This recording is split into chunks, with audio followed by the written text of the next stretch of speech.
It seemed like that second quarter was really where they got you guys, and you just really couldn't come back from that. What were you seeing in that quarter specifically? Yeah, it was the two things. It was the transition, like we talked about before the game, the transition and the rebounding. It was the second chance points that they got. And it was the fast break points. And it wasn't even necessarily the fast break points. It was them playing fast and getting to the rim or making plays for their teammates. So, yeah, that quarter wasn't great defensively. And then offensively, I thought we had good shots. Our shot quality was pretty good. Our kind of offensive purpose was okay. We had just a few possessions where early in the game we were playing with a lot more force and kind of getting the ball moving. There was a lot more energy in the ball. And in that second quarter, I feel like we kind of slowed down as far as like getting the ball up the floor quickly or getting to the quick next action. And that bogged us down a little bit. But I have to watch the film, but I do think our shot quality was decent. You probably didn't intend to have to play LP so much in the first half with Christian getting in foul trouble, but how do you think that Christian was able to handle when he did come back in the second half, and how do you think LP handled that one? Yeah, Christian did great.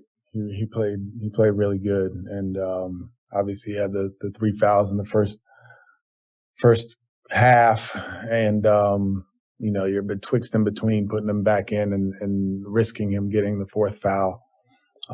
But he didn't go back in. Alpy did. Excuse me. Alpy seemed just a little out of game rhythm. Like he got his post ups and he was fine in there, but as far as like the game part of it, just seemed a little bit out of rhythm to me. But he'll get there, and we'll get there as a group. As far as you mentioned the transition defense, but as far as the half-court defense went, how did this compare maybe to some of the games over the last week where, teams were also putting up really high scoring first halves? Yeah, pretty comparable, I would say. Pretty comparable. I mean, the half-court, they make it hard on you. Fox is tough. He was driving and getting in the paint and making tough mid-range shots. Bagley with his offensive rebounds and his in the paint, like 8-foot shots. Those hurt us. And then down the stretch, our protection behind our pick and rolls has to be better. Like there's on the ball and then there's protection behind the ball. And on the ball we were okay, but the protection behind the ball has to be better. And that's all about like recognition and anticipating that the pick and roll is coming. And now I have to be in this spot. And that's where we're learning. Knowing that you get to play this team again in 2 days, are there any things that you saw that were positives that you want to definitely make sure that you guys carry over to Sunday? Oh, for sure. I mean, lots. There's the fast break points, obviously, getting the ball up the floor quickly. The pass aheads were great. The crashing was better tonight. We did a lot of good things, especially on the offensive end. So we just have to clean up the defense. And we have an great opportunity to play this team again. All right, we have a couple of questions on Zoom. Go ahead, Alec. Hey, Steven. You've had opportunities like this away game with Sacramento on Sunday again last year. What were some of those things you learned last year when you were coaching this team, especially the younger guys, in terms of things they can take into a second game? Similar to how a playoff format works, you see the team again. What are some of those things, especially for the younger players you have on this team, that you feel like you can work with them on for Sunday? Yeah, I think any time that there is familiarity with not only personnel, but how a team plays and what a team does, how they're going to attack you, that is advantageous for us because every situation that we come into, especially with the younger guys, is new. So when we have, KJ and Alpy and Josh and Jalen and Scoot to an extent, those young guys, it is very advantageous for us to know what's coming.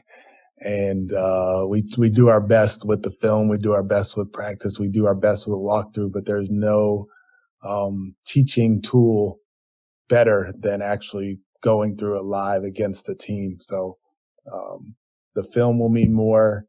The, anticipation will be better. The, kind of knowing what's coming will be better, and it'll be better effort for us for sure. Last question. Go ahead, Adam. With LP, were there specific things that he wasn't doing today that you were used to seeing from him? And did you feel like he got a little bit more in rhythm in the second half? Yeah, I mean, he was popping a lot, and he can mix up his rolls and his pops.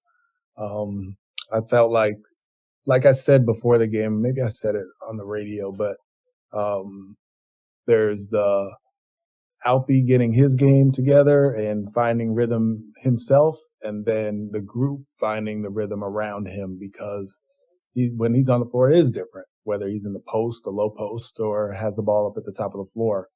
So we can't stand when he has the ball in either place, and we have to get back to our, ball movement, next action mentality when he has it up there. So there were possessions where he kind of just had it and we were just standing around him.